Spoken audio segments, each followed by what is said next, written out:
Buenos días, buenas tardes o buenas noches para los que nos ven.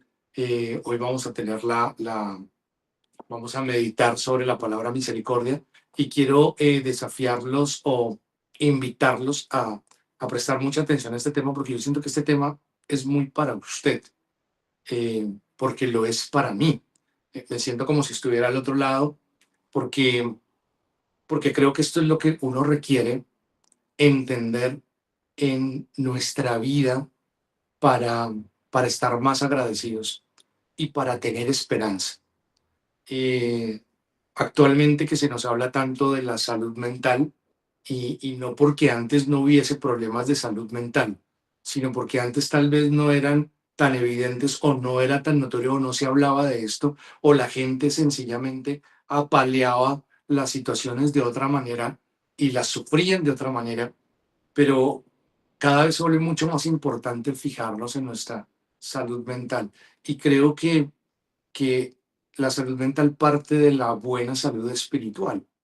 Es como lo expresa la Biblia. Cuando tu espíritu está bien, es mucho más fácil darle un mensaje diferente a tu alma.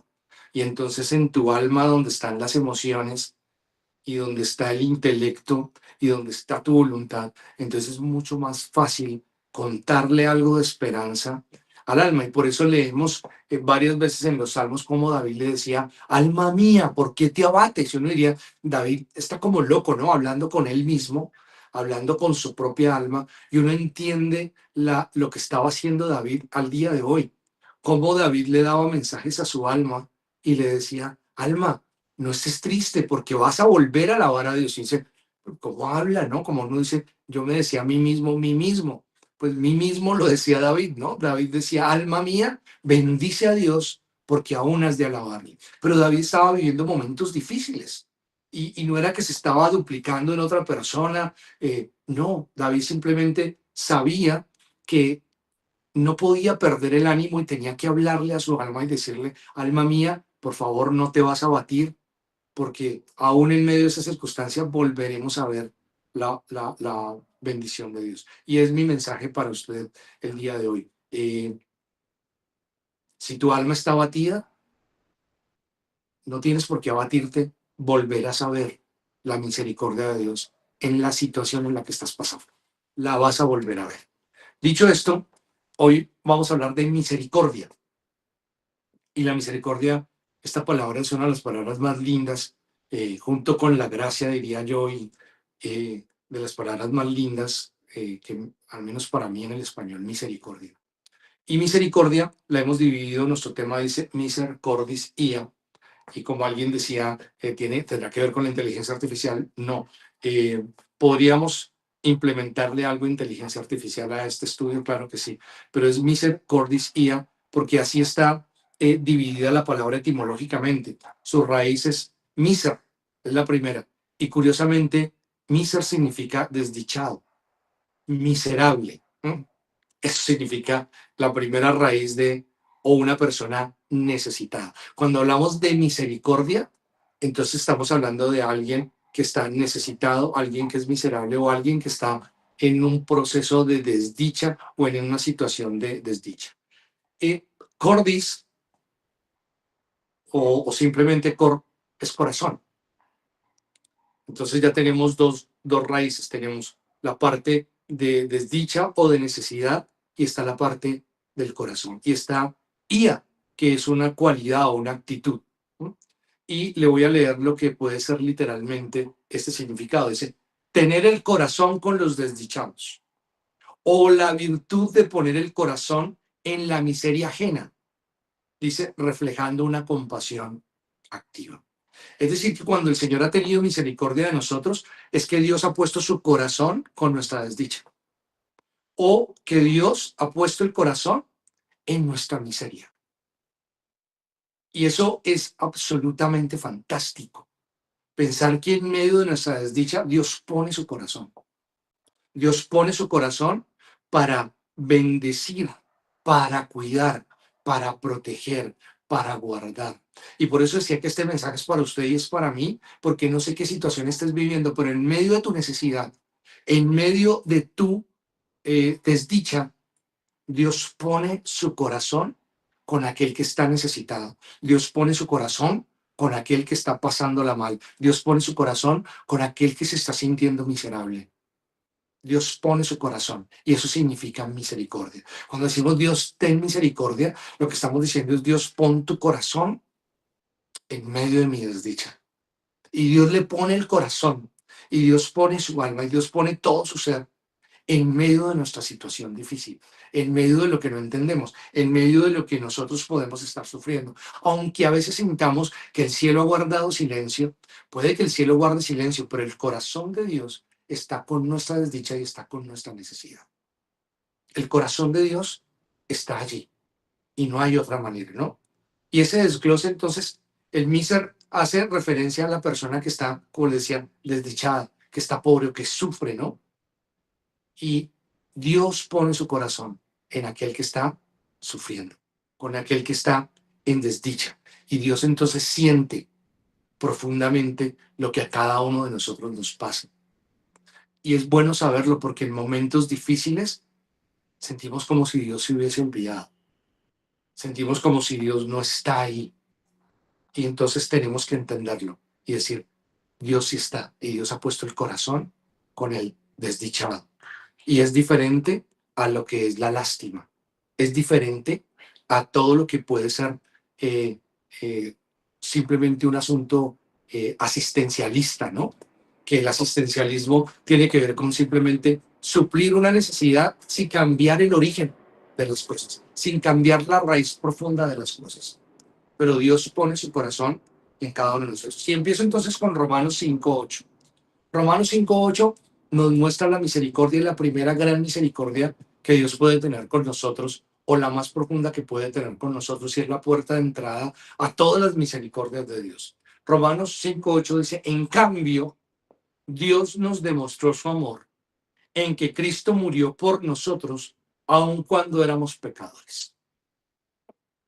Entonces lo tomo desde de para atrás, al revés.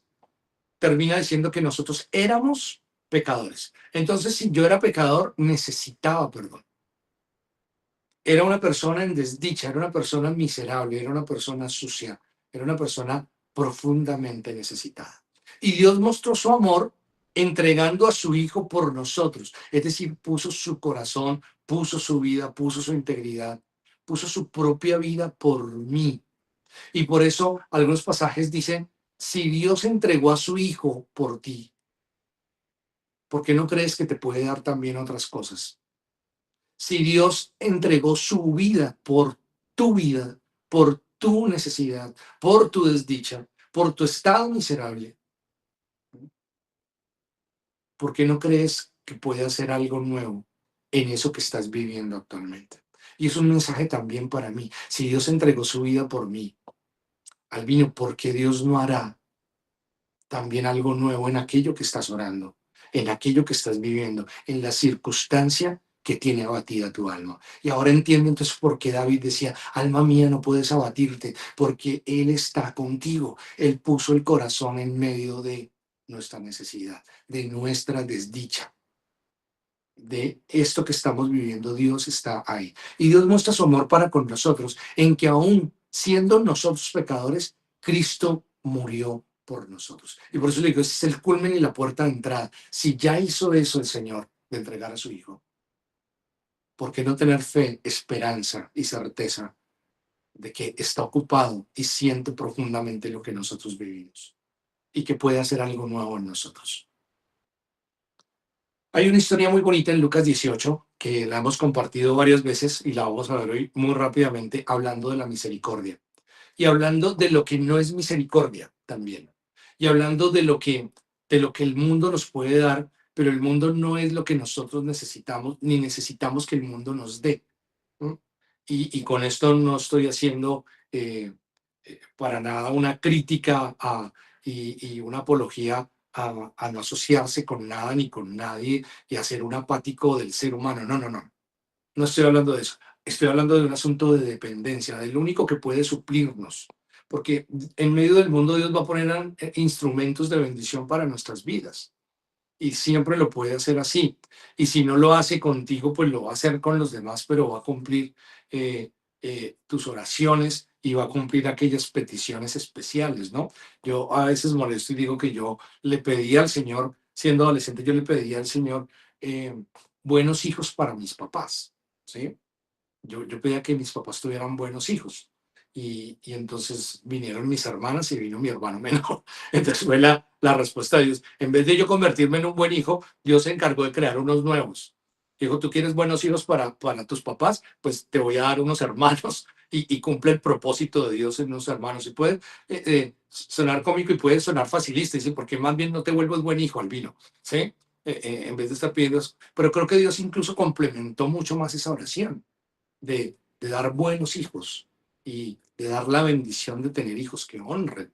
Y creo que eso es un cumplimiento de las promesas de Dios. Dios pone el corazón en aquello que es una necesidad para el hombre y que en esas peticiones queremos glorificar a Dios. Entonces se mueve el Señor en eso. Entonces dice en Lucas 18 que cuando Jesús ya estaba cerca de Jericó, un ciego estaba pidiendo limosna al lado del camino. Este es el famoso ciego Bartimeo. Al oír que pasaba mucha gente, preguntó qué sucedía. Le dijeron que Jesús de Nazaret estaba pasando por allí. Entonces el ciego gritó, Jesús, hijo de David, ten compasión de mí. Imagínense la algarabía, Jesús va saliendo de Jericó, hay mucho alboroto y el ciego pregunta, ¿qué está pasando? ¿Qué está pasando? Alguien que está en el camino pidiendo limosna dice, ¿qué está pasando? Dice, Jesús de Nazaret está pasando por acá. Y cuando él escucha que Jesús de Nazaret estaba pasando, lo que nos da a entrever aquí, cuando hablamos de observar, es que simplemente estamos viendo lo que dice acá. Pero podemos interpretar algo, y es que él ya conocía a Jesús. Porque cuando le dijeron, Jesús está pasando por aquí, él nunca dijo quién es Jesús. ¿Y por qué tanto alboroto? ¿Cuál Jesús? ¿De dónde surgió ese Jesús? Él nunca pregunta eso, lo que quiere decir que el ciego había escuchado hablar, ¿sí? De Jesús. Ya la voz y la fama de Jesús se había extendido por el lugar y Jesús ya había hecho milagros. Por lo tanto, lo que él procede a hacer no es preguntar quién es Jesús, sino que empezó a gritar, porque algo era claro. Él era una persona con discapacidad visual, pero parece que tenía un chorro de voz, como dice la canción. ¿Por qué? Porque dice, Jesús, hijo de David, ten compasión de mí. Ahora, uno acá yo no lo podría gritar, está en signos de admiración, pero yo no podría retumbarlo tanto. Pero si yo tuviera que hacerme oír en medio de una multitud de tal vez 200 personas, entonces no sería como lo estoy leyendo acá. Pero ese que Jesús tendría que retumbar tanto que molestar a la multitud. Imagínese a alguien que quiere hacerse oír en medio de 300 personas y que quiere llegar a la 301. ¿Cuántas personas seguían a Jesús? 500, 300, 200, 1000, no lo sé. Pero este hombre empezó a gritar como desesperado. Y gritaba, Jesús, hijo de David, ten compasión de mí. Miser cordis ia. Lo que estaba gritando es, pon tu corazón en mi necesidad, en mi desdicha, en mi vida miserable. Dicho etimológicamente. Verso 39. La gente que estaba al frente del grupo lo regañaba y le decían que se callara. Me gusta esto. Pero él gritaba aún más. Solo piensa en la escena. Que usted sea de las personas que están en el tumulto y sienta a alguien acá. ¡Jesús! ¡Hijo de David! Usted se voltea y dice, ya cállese. Ya. O sea, que cálmese. O sea, me va a romper el oído usted. Entonces lo regañaban. Además era una persona que vivía de pedir dinero. Entonces lo regañaron, lo rechazaron y de plano le digo algo. Muchas personas van a intentar callar su alabanza. Muchas personas van a menospreciar el hecho de que usted se reúna en una iglesia. Muchas personas van a menospreciar incluso lo que usted hace. Muchas personas van a menospreciar lo que yo hago como pastor, como siervo, como maestro de la Biblia. Muchas le van a decir, oye, ¿por qué no se calla? ¿Por qué? Porque usted todos 8 días, cada 8 días lo mismo, y le pueden decir así, cada 8 días tiene que conectarse. O sea, no basta con orar un día, ¿no? Tanto como si usted dice, no basta con que usted tal vez tenga a su hijo por un día, usted los quiere siempre. Y cuanto más los pueda ver, mejor. Y cuanto más pueda hablar con ellos, mejor. Y las personas que usted ama, cuanto más tiempo pueda estar con ellas, mejor. Y con Dios pasa igual. Y más aún cuando el Señor es quien alimenta nuestro espíritu. Y nuestro espíritu es lo que nos mantiene a la final con vida. Porque nosotros no somos un cuerpo que tiene un espíritu. No, señores. Somos un espíritu que se vale de un cuerpo. Pero un día el cuerpo no está. Y el espíritu continúa y prevalece. Y vuelve a quien lo creó. Vuelve a su esencia, que es Dios. Entonces, alguien te va a intentar callar. Me gusta que él no se dejó callar. Dice que gritaba más duro. ¿Así le molesta? Pues gritó: Hijo de David, ten compasión de mí. Jesús se detuvo. Y esto me gusta. Haz que Jesús se detenga. Haz que Jesús se detenga con tu clamor. Estás viviendo circunstancias difíciles. Haz que Jesús se detenga por tu clamor. Que diga: ¿quién es el que está gritando? ¿Quién es el que necesita mi ayuda? ¿Quién es el que está clamando por misericordia en este momento? Porque a veces dejamos de clamar. De pronto a veces alguien nos critica y decimos: no, sí, sí, no, estoy volviendo intenso, sí, está bien. ¿Sí? ¿Acaso ese alguien me va a sanar? ¿Acaso ese alguien me va a sustentar? ¿Acaso ese alguien puede darme la vida que Jesús me da? Entonces no merece que el comentario de ese alguien me calle a mí. Entonces no me voy a callar. Y él no se calló. Y miren esto, cuando clamamos, dice que Jesús se detuvo y ordenó que le trajeran al ciego. El Señor no ordenó que trajeran al que mandó callar al ciego. Y también estaba en la multitud. Y también necesitaba la misericordia de Dios. Pero Dios mandó traer a aquel que clamó, aquel que dependía de Dios, aquel que puso su mirada en él, aquel que no se cayó a pesar de la crítica, aquel que tenía claro que lo único que podía rescatarlo era la misericordia de Dios. Miser cordis ia. Que Dios pusiera su corazón en su necesidad. Si eso ocurría, las cosas serían diferentes. Jesús le preguntó, dice, el ciego dijo, perdón, ¿qué quieres que haga por ti? Es la pregunta. Y el ciego dijo: quiero recobrar la vista. También nos deja entrever que él alguna vez en su vida vio. Parece que no era un ciego de nacimiento, algo pasó, porque dice: quiero recobrar la vista. Y puede para algunos decir que es algo que más se extraña. Cuando se tiene algo y se pierde, se extraña más. Otros no podrían extrañar algo que nunca han tenido y tal vez se han acomodado a una condición diferente. Pero él tuvo que vivir una condición de perder algo. Y sabía lo que era tener algo y después dice: quiero recobrar la vista. Jesús le dijo: recobra la vista, tu fe te ha sanado. Lo que Jesús le estaba diciendo es: tú clamaste porque yo pusiera mi corazón en tu necesidad. Y lo sabes. Entonces, recupera la vista. Uno dice: lo majestuoso aquí es el milagro de la sanidad, sin duda, es majestuoso. Pero lo que ocurre en el interior va mucho más allá, y es alguien que aceptó y entendió lo que era la misericordia de Dios para él, y clamó por ella. No era alguien que se sentía merecedor de, no era alguien que se sentía miserable, era alguien desdichado, era alguien necesitado, pero era alguien que sabía que el corazón de Dios podía tocar su desdicha y su necesidad. Y por eso te digo que este mensaje es para ti, y te digo que es para mí. Dice: al instante el hombre recobró la vista y siguió a Jesús. Me impacta que el clamor de este hombre hizo detener a Jesús. Y la misericordia de Dios vino sobre él. Pero Jesús no se quedó detenido, siguió. Pero este hombre lo siguió. A partir de ahí comienza una historia nueva. Y dice que lo siguió alabando a Dios. Alabando a Dios. Cuando somos tocados por la misericordia de Dios, la respuesta no puede ser otra que seguirlo y alabar. Seguirlo y alabar. Este hombre jamás se callaría y jamás se dejaría callar. No se dejó callar siendo ciego. Ahora jamás se dejaría callar teniendo la misericordia de Dios y sabiendo quién le dio la misericordia de Dios. Y al ver esto, dice, toda la gente también alababa a Dios. No solo él recibió la misericordia de Dios, sino que se convirtió en un testimonio para la vida de otros que empezaron a alabar a Dios por el milagro que Dios había hecho en él, por ver cómo el corazón de Dios estaba con la desdicha de un hombre y cómo ese lamento se convirtió en baile, cómo ese luto se convirtió en alegría. Termino con esto, porque veo que el tema está claro acerca de la misericordia de Dios. A veces la religiosidad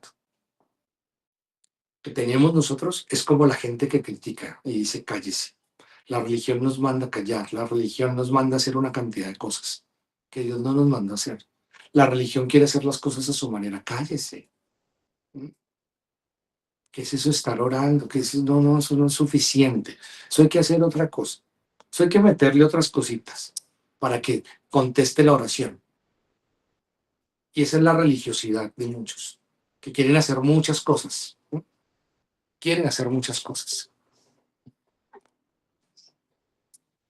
Esa es la religiosidad de muchos. Ahora, pero la misericordia es lo que tuvo Jesús. Y Jesús no vino simplemente como a atender una situación específica, no, o a suplir solo una necesidad. Alguien podría darle dinero al ciego. Y eso es asistencialismo, pan para hoy. Jesús hizo algo mucho más allá, que fue sanar su corazón, que fue poner su misericordia en él. Por eso le dejo este pasaje de esperanza, que fue con el que empecé nuestro tiempo de adoración. Lamentaciones 3:21 al 23. Y quiero que se grabe esto muy claro en su corazón. Pero nunca olvidaré algo que siempre me da esperanza. Me gusta que en este pasaje se unen antónimos. Nunca y siempre. Nunca y siempre son antónimos. Nunca y siempre. Pero entonces Lamentaciones, en este caso Jeremías, que es el que escribe Lamentaciones, dice, nunca olvidaré algo que siempre me dará esperanza. Y quiero que usted nunca olvide algo que siempre le da esperanza. Y es esto, verso 22. El fiel amor del Señor nunca termina. No sé cuál sea el tiempo que estés viviendo, pero el amor de Dios nunca termina. Y su compasión no tiene fin. Y tal vez me digas, yo no entiendo, Albino, no entiendo frente a lo que estoy viviendo cómo se aplica esto. Pues no olvides algo que siempre, nunca olvides algo que siempre te da esperanza. Y es que el amor del Señor nunca termina. Y su compasión no tiene fin. Y adicional, verso 23, cada mañana se renuevan. Inmensa es su fidelidad. Y mire, es uno de mis pasajes favoritos de la Biblia. Estos tres. Y nunca olvidaré algo que siempre me da esperanza. El fiel amor del Señor nunca termina. Cuando pienso en quién me ama, pienso en Dios. Y siento que el amor de Dios nunca termina. Y que su compasión por mí no tiene fin. Y que todos los días Dios no solo hace salir sol sobre mi vida, sino que renueva su fidelidad para mí. Dios se conserva fiel a mí. El corazón de Dios está para mi necesidad. Está para mi vida. No es algo asistencialista. Dios quiere tocar todo mi corazón y toda mi vida. Y no estoy hablando solo de que Dios supla mis necesidades y que Dios me sirva a mí en eso. El Evangelio no se trata de eso. No se trata de suplir necesidades. No busco a Dios por suplir mis necesidades, porque ¿qué pasa el día que no sienta que me las suplió? Entonces viviré eufórico cuando Dios me dice que sí y viviré frustrado cuando Dios me diga que no. No se trata de eso, se trata de tener una relación con Él, de vivir su misericordia, que es que el corazón de Dios siempre está, aún en medio del desierto, de los momentos difíciles o de las sin respuestas o de las sin explicaciones. Puedo confiar en algo que siempre me da esperanza. Y es que Dios está al control de cada situación. Y eso te invito entonces a que nunca olvides eso, que te trae siempre esperanza, que el fiel amor de Dios nunca termina y su compasión no tiene fin. Hermoso Dios, agradecemos esta mañana, agradecemos la oportunidad que nos das de recordar todos los días que tu misericordia no tiene fin, que tu amor por nosotros no tiene fin. que aún en medio de circunstancias difíciles y circunstancias que no entendemos, tú estás obrando tu perfecta voluntad. Y que eso siempre nos trae esperanza. Saber que tú estás en nuestra barca, saber que tú estás en nuestra vida, saber que tu corazón está puesto en nuestra necesidad, saber que tu misericordia infinita sigue protegiendo nuestro corazón y que nuestras oraciones sí han llegado a tus oídos y que nuestras oraciones sí han llegado a tu corazón y que en tu tiempo tú harás algo nuevo en cada uno de nosotros. Que una vez más te alabaremos por lo que haces, que una vez más veremos tu gloria en cada situación que vivimos.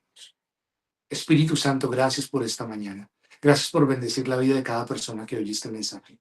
Y gracias por cuidarnos. Y gracias por darnos todos los días una nueva esperanza y una nueva certeza. La certeza de tu amor, de tu compasión y de tu misericordia sobre nuestras vidas. Te bendecimos en el nombre de Jesús y descansamos en ti cualquier tiempo que estemos viviendo en nuestra vida, porque tu fiel amor y tu misericordia nunca acaban y siempre están con nosotros. En Cristo Jesús. Amén. Y amén. Iglesia, un gran abrazo, una bendición enorme. Cuídense mucho. Amén, muchas gracias.